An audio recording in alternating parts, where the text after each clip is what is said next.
que depende de decisões terceiras ou de quartas pessoas. Então, é algo que está exigindo uma agilidade diferente. E a concorrência. Hoje, né, nada mais é tão novidade. Hoje, tudo que é novidade já é colocado na internet, já se copia e a coisa é muito mais rápida. Então, a minha concorrência, ela me exige uma criatividade, uma agilidade muito maior, porque senão eu realmente vou ficar para trás. Ou vou ficar igual a todo mundo. E isso faz com que eu perca qualidade, valor agregado e várias outras questões. Então, o mercado globalizado faz com que o meu ritmo tenha que sim ser acelerado. Então, as empresas que continuam no mesmo sistema correm o risco de não continuar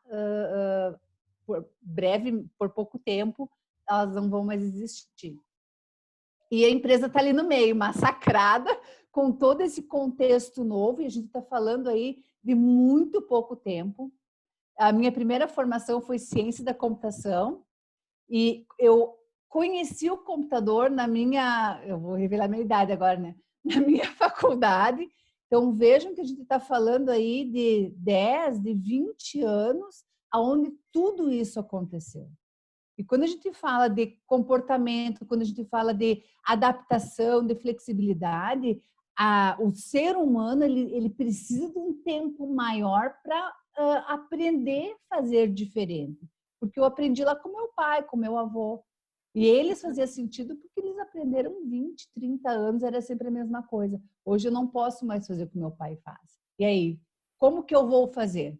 E aí esse contexto está me exigindo que eu aprenda a aprender coisas novas.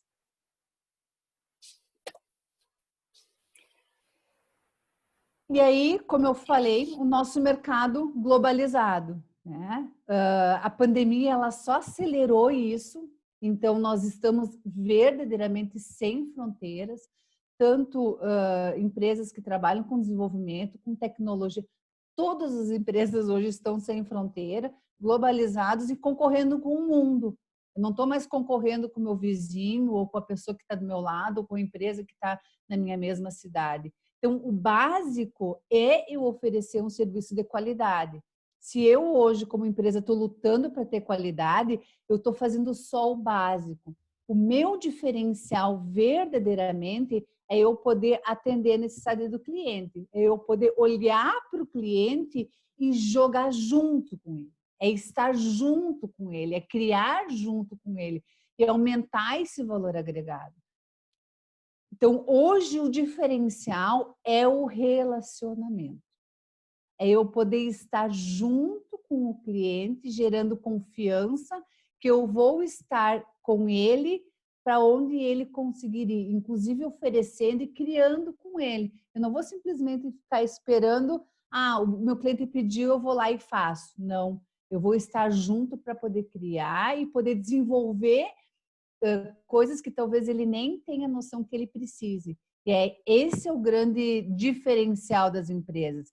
Eu poder estar atenta àquilo que a empresa pode precisar. Não só atendendo uma demanda, mas criando um diferencial competitivo para o meu cliente. Esse é um diferencial da empresa hoje dentro do mercado globalizado. Para isso eu preciso de criatividade, diga. E aí é bacana, né, Ana, dizer que o quanto entrou essa questão da vulnerabilidade nesse contexto todo, porque a gente precisa estar muito vulnerável para entender que talvez eu não tenha nesse momento a resposta adequada, mas eu posso construir junto com o meu cliente. O que precisa ter construído? Um relacionamento de confiança para que isso possa acontecer. Então, esse relacionamento passa por tudo isso que a gente está falando, pelas pessoas, eu preciso ter pessoas capacitadas, eu preciso ter pessoas que enxerguem isso rapidamente, né? E a gente lidar com isso é extremamente desafiador, porque nós saímos, então, em tão pouco tempo, de um cenário que era tão previsível e que a gente tinha todas as coisas escritas, porque elas se repetiam, né? Para um cenário em que, de repente, para cada cliente é uma abordagem e é diferente e eu não vou conseguir ter tudo isso tão padronizado como se esperava. ou como a gente estava acostumado a trabalhar. E é extremamente desafiador lidar com isso, né? Esse mundo de incertezas, assim, e desenvolver essa habilidade de relacionamento, né?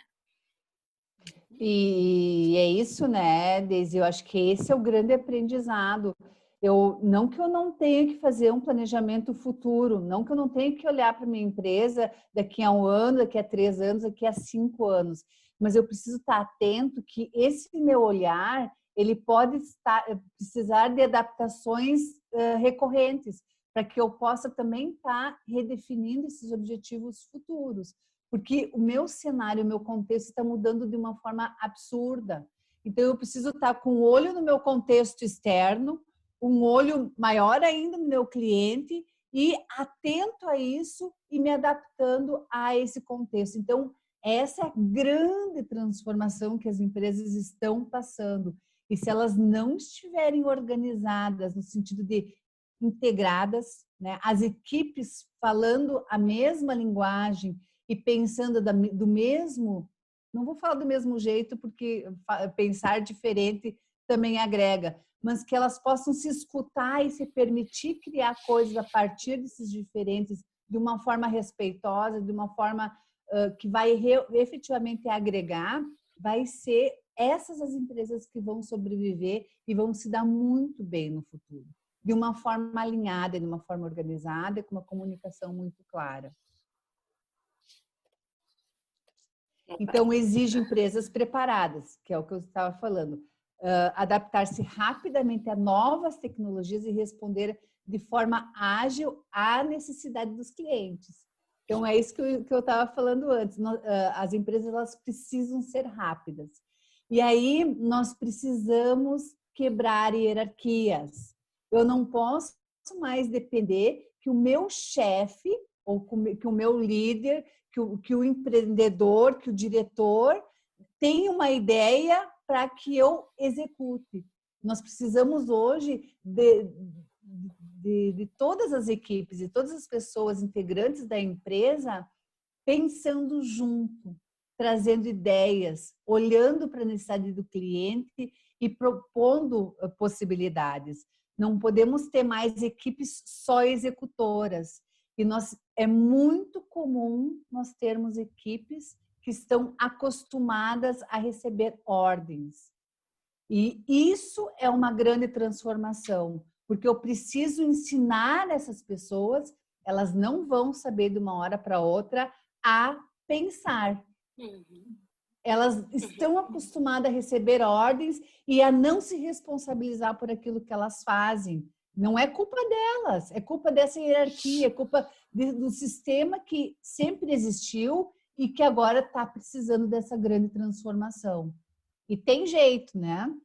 Tem jeito. Tudo tem jeito. Tem jeito. Pode continuar.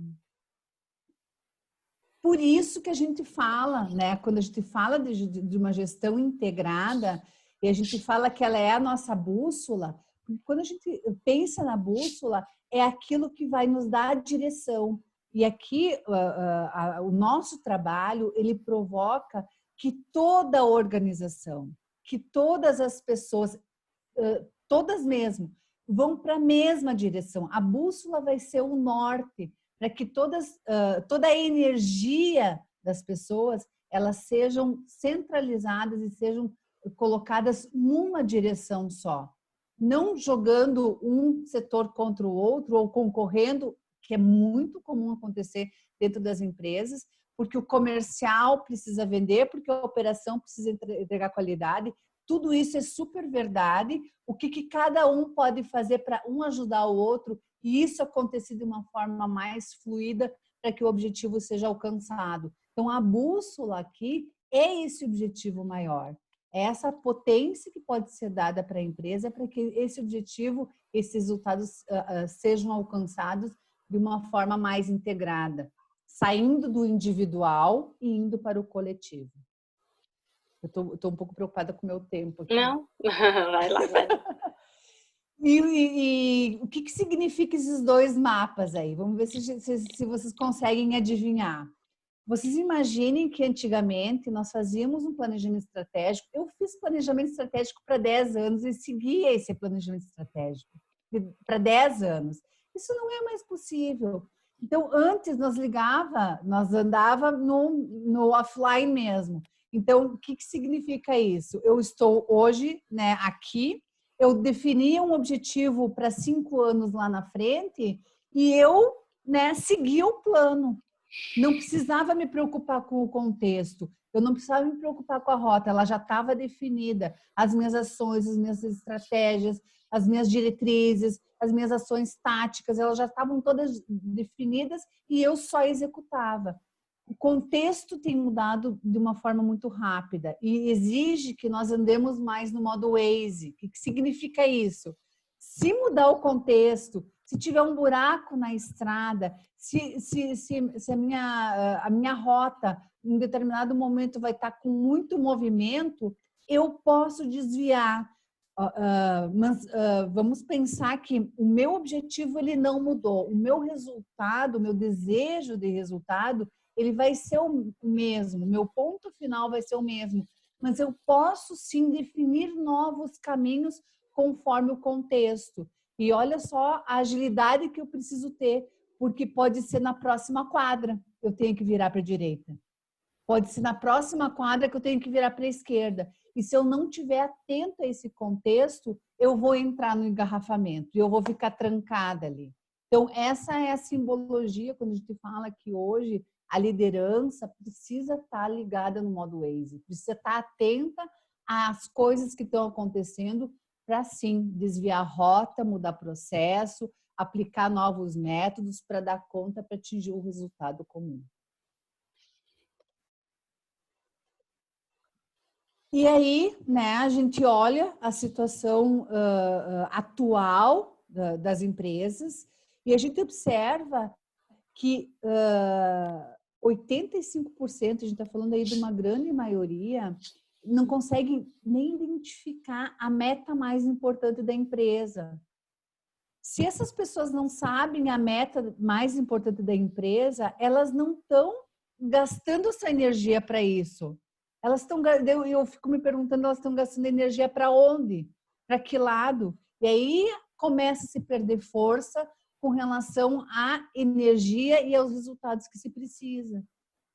Eles não se sentem comprometidos com a meta, ou seja, para eles aquela meta não faz sentido.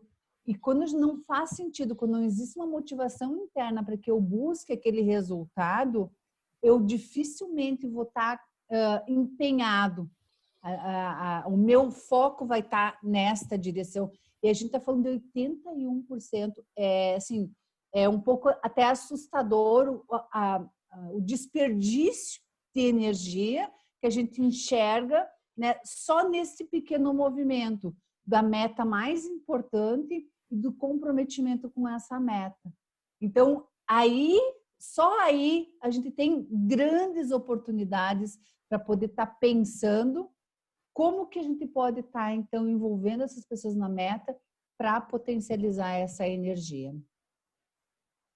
Pode tocar.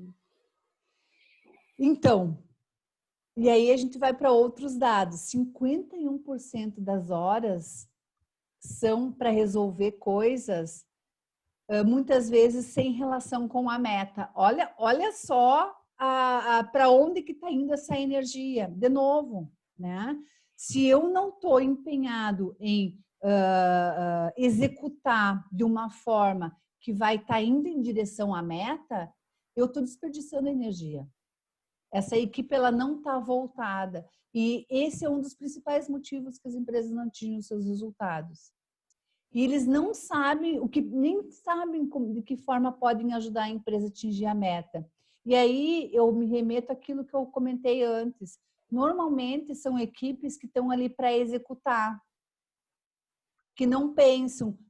Talvez, quando eu era executiva, era muito comum isso. Quem está lá no front, está junto com o cliente, que entende a demanda, é ou não é? Entende as dificuldades, entende os problemas, sabe onde que está empacando. Se essas pessoas não são escutadas, Se esse contexto não vem para um líder, como que ele vai tomar a melhor decisão?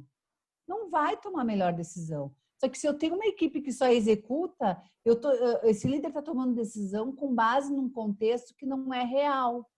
E aí, esta integração desta realidade, dessa proximidade com o cliente para tomar a decisão, ela é fundamental para que as coisas vão em direção ao cliente.